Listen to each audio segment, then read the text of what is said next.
Hi, Joe here at Wooliecottage. Excuse knobbly bits off the basket hanging off my shelf. Just the easiest way to put it today. How are we all? It is Wednesday live chat on the YouTube channel, obviously, because I'm here. I'll just give it a few minutes to see if anybody turns up. If nobody turns up, I shall come back on another day. I've got loads to get on with, so I won't be around long today anyway. But what shall I do? I'm going to get my drop spindle out because we did the last couple of weeks I've been doing roll legs, and I did a bit of drop spindling last week and showing you how I do it. And this week I thought, well, I'll get my drop spindle and I'll show you how to do a bit of plying on a drop spindle. It's really, really easy. On a second, I want to watch out, love.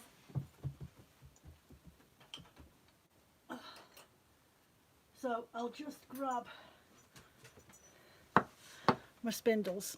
So I've got a little bit on here, which is probably the best one to do. So I'll just wind it onto my hand. And what I do when I wind it onto my hand is I'll get the end and I'll wrap it around my finger like that, and then I'll literally just wind it around my hand. It's so much easier. And then I get the end to end. Now I've spun this in a clockwise direction. So if I've made sure that my fibres are still running the right way as what I was spinning them, and that I don't turn the ball the opposite direction, then it should spin and ply in an anti-clockwise direction, which is always a little bit confusing when you're doing it on a drop spindle, especially when you're so used to spinning in a specific direction which feels natural to you, which to me is spin in. So I'm spinning in myself, so that's a clockwise direction. So it's always a little bit tricky trying to remember to spin in the opposite direction to what comes naturally. So I'll just unravel this a little, get it out of my leader yarn.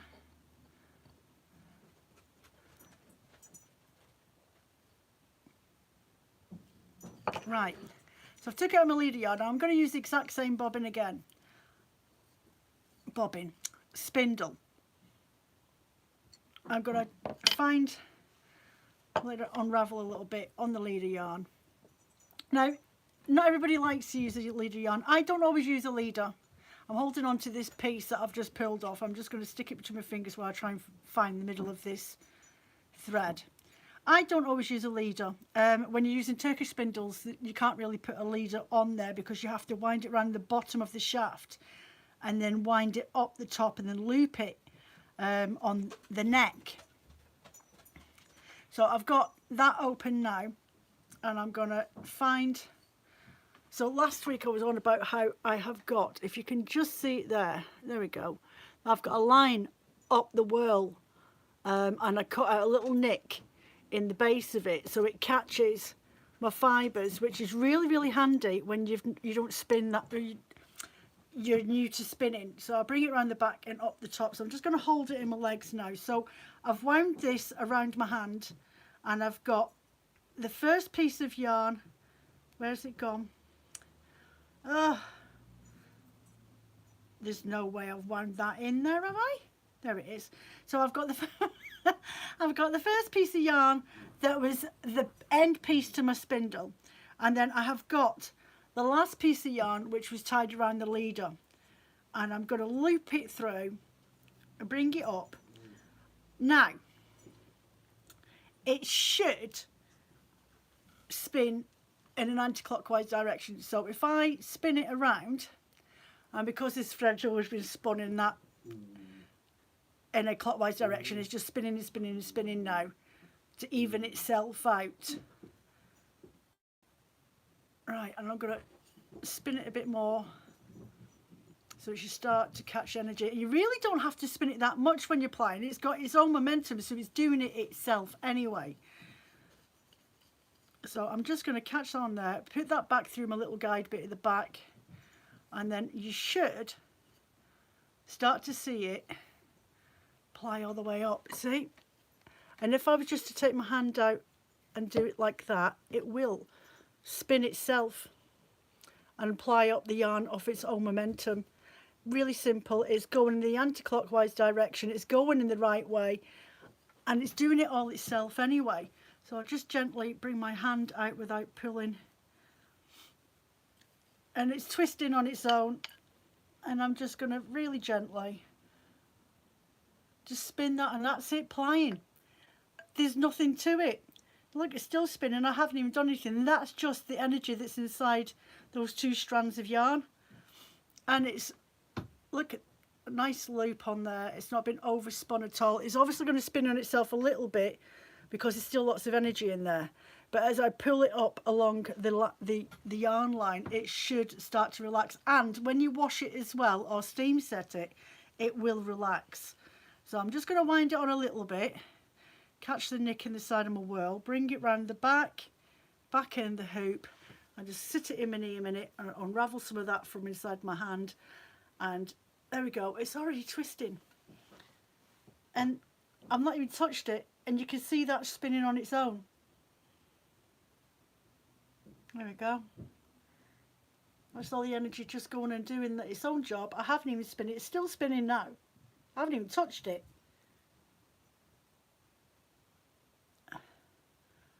There we go. Is it stopped? No, it's still going. Still got energy. It's starting to slow down now. So I'll just leave that, wind it back on.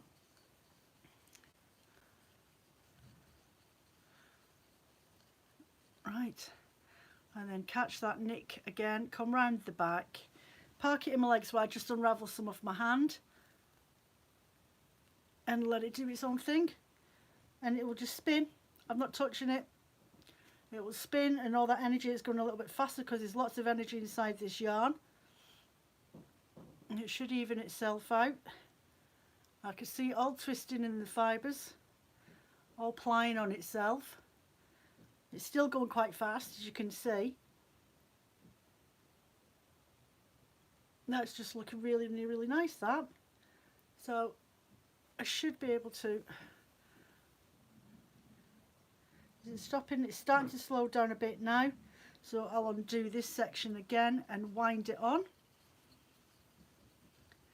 Honestly, there's nothing to it at all. Just wind your thread around your hand. Make sure you've got your first piece of yarn wrapped around your middle finger or whichever finger, and wrap it around there a couple of times. Wind your spindle off. Hi Joe, just been catching up with last Wednesday's chat here. Wasn't sure if this was this week's. Yes, just come on. Just come on. So it'll be available tomorrow, Elizabeth, if you want to catch up. So yeah, I did the plying of last week's yarns, and I did the spinning of last week's yarns, and I'm just showing how to ply, and the energy that's in the yarn itself from what I spun up last week. It's doing its own momentum on the spindle. It will ply itself because of the energy it's in there. I mean, you could spin it to make it quicker, but really there's no need to do it because the weight of this spindle is helping the energy move all the way up through the yarn and helps it ply. And I'm not even touching it. It's starting to slow down a little bit now, which means that the energy has just about used itself up. There we go, practically stopped. So undo that and wind it on. Yeah, I'm going to try, oh crikey, I'm going to try and do the Wednesday live chats about 1 o'clock because I find that 1 o'clock's a bit easier. If anybody's just finishing work at 12, then they're just getting home from work.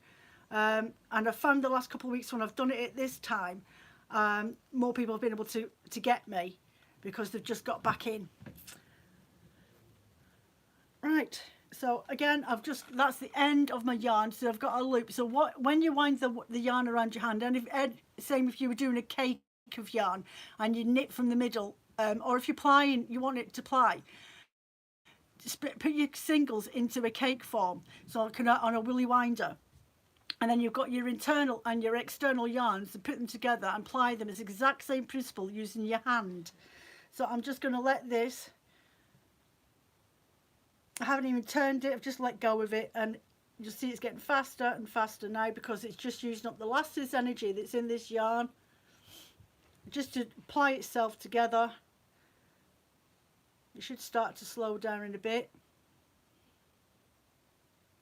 There's some areas where it's quite thick where I've done the joins last week where it's not quite tightening up, but it is getting there ever so slowly. I can see it now starting to twist. I'm just going to pinch the top of that, give it one more final twist, and I think that's more than adequate. And there we go, one balanced plied yarn. I mean, it's not the best wool in the world, but you can knit with it. You can weave with it without any problems whatsoever. I'm just going to wind this around my hand. It's a really good wool to do weaving with, or if you're crocheting, or even if you're doing a bit of pattern work and you don't need a lot of yarn for it, then it's definitely ideal for that sort of scenario as well. So, hold on a minute, got itchy eye. So there we go, one yarn plied from the singles that spun on a drop spindle, and it's just perfectly balanced. There's no twisting that whatsoever. It's not twisting at all. So for the amount of energy that's gone into that yarn last week when I was spinning it, there wasn't too much energy, and it will spin itself out. If you do find that it is trying to twizzle up on itself, just wait till it comes off, and if it's still got a bit of energy in it, just stick it in the sink and then thwack it, the same as what you would do with any other hand spun yarns off your spinning wheel. But yeah, done. One little tiny sample of a drop spindled plied yarn. Easy peasy, done. And I love the colours of this. I don't know if you can quite catch it, but it's got these pops of coral in there, and then there's a turquoise in there, and you've got the hints of glitter coming through it. It's just really pretty. So yeah, that's that. Not much else I can say about that. But yeah, it's honestly, it's easier plying than it is doing your spinning to start with. Literally just stick it in your hook, use your leader yarn if you've got one. If you haven't got a leader yarn, just hoop it through the two ends, put them through the hook, hold them together until the ply starts to take shape, and then just ever so gently let it do its own thing all the way along. This is getting really heavy now. It's actually what made to stop spinning on it, but I've got to finish the rest of this, and I don't really want to spin it on my electric wheel because I've got a different colour on there. But it's getting to that point now, it's really, really heavy, and it doesn't want to spin a lot.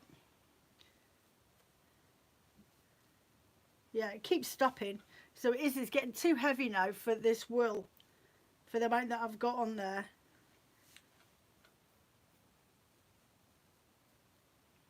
And I've only got about, I don't know, what was it we said the other day, about 15 grams of wool, if that's on this drop spindle. And it's starting to spin back on itself.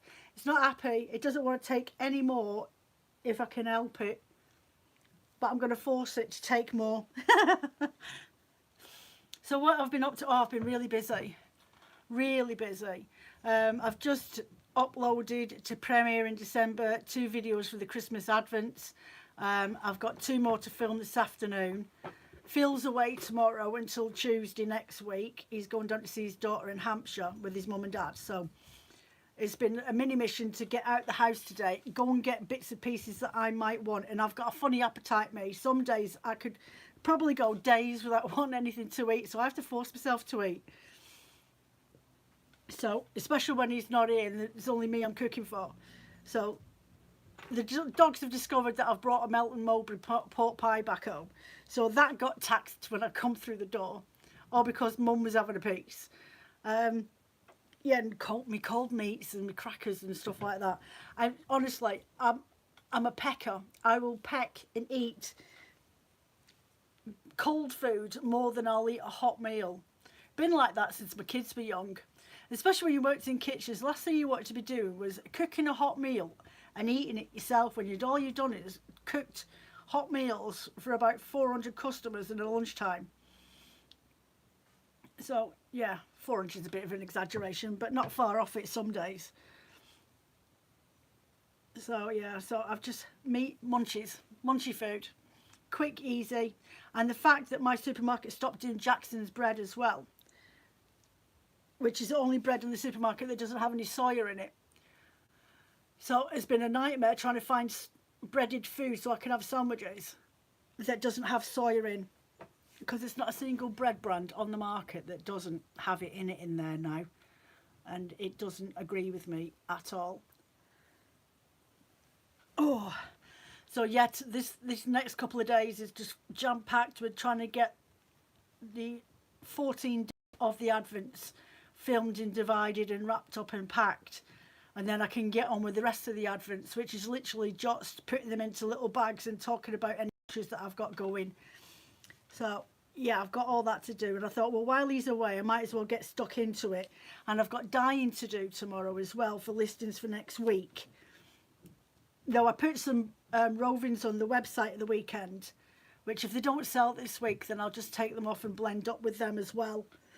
It'll save me half a job, cut down my dyeing time, because I need to get more locks dyed up for the Christmas Advents. I'm short by 100 and 125 on one of my colour themes, so I need to do that as well tomorrow.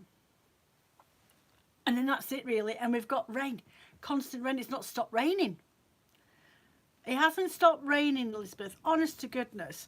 It started raining early hours of yesterday morning, probably about 2-3 o'clock in the morning yesterday, and it's still raining now. And I think it's gonna break for a little bit tomorrow, and then the rain will be back again later in the week. So practically 48 hours of constant rain we've had. Not far off of it anyway. So what else have I been doing? I've been knitting. I've been doing a bit more knitting. I'll show you in a sec what I've got to. So I'm getting to the mid section on my tank top, my vest top, my woolen vest top, and I've been dyeing a little bit of wool for myself. I've got to wind out and weigh up a couple of smaller skeins of wool for the rest of my next project.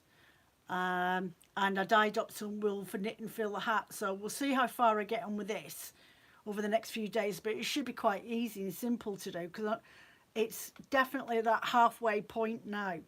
I should be getting to the sections where I have to start putting an extra cast on for sleeking my armholes on my vest top. So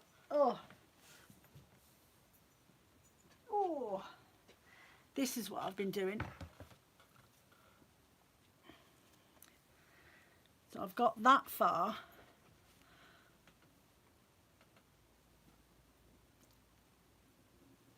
Three lots of pattern. I've got two. I'm on nearly the last section of pattern to do on the vest top, and then from there upwards it's just little crosses all the way along. So fingers crossed I've got more than enough of this wool, because I still can't find the skein that goes with it. I haven't even had a chance to look for the old drum carding cloth. I will have a look, because I'm absolutely adamant I'm going to try and tidy up my the downstairs back room where my loom is. Right, Gary, peanut butter love, you're not going to find any of that here. This is Wool Talk, mate. I think you got the wrong channel. Yeah, so I've been knitting that jumper this week, doing a bit of spinning, getting Christmas Advents done, trying my damnedest to get the room tidied up. But I need to, I want to tidy up the back studio room and look out for that carding cloth, because that's in there somewhere in a box. But yeah, apart from that, I've not been doing much. It's been really, really quiet. I suppose I could get my electric spinning wheel out. Have I got any more wool to go on this? I might have. It's just covered in fur. Oh, that was it. They arrived. The cuffs for my electric wheel, so I could do art yarn spinning. So I bought these. They literally just pop in and out. Let me just try and take, oh, where has it gone? There it is. So the 3D printed cuffs that go in the wire sections to hold the yarn on the spinner. So they arrived last week, but I ordered, and I think they're for the wrong wheel. Now I presumed that they would be for the nano for the eel 6, and I can't figure out for the life of me how to get them on the arms. But the replacement guides for the spinning wheel and these electric wheels, but it's too small. I can't figure out at all how to get them on, even though there's a gap at the back of here, on the back of the arms, there's gaps in there, but there's no way they fit on.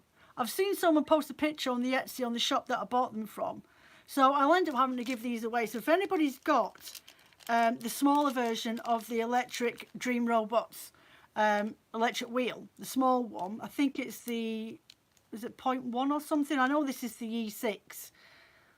I've got the larger version so that I could do art yarn spinning on it as well.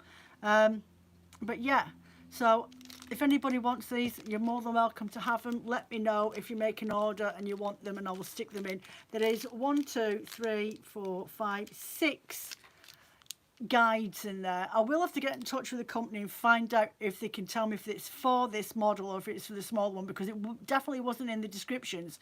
It just said electric wheel. So yes, so I need to sort that out. Try to think, has anybody got any questions? Don't be talking about peanut butter, Gary. Yeah, not interested in peanut butter.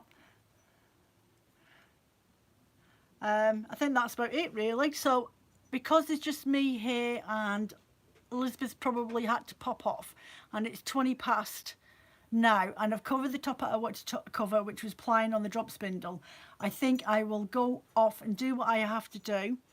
I will be back for a live chat on Saturday over on my Instagram account, which you can catch me over there. I think it may be about 12:30 I'll be live on Saturday, but I'll put a note on one of my posts on Friday to let you know what time exactly I'll be around. So I'm going to get going now, loads to do, and catch up with you over the weekend. See you later, bye.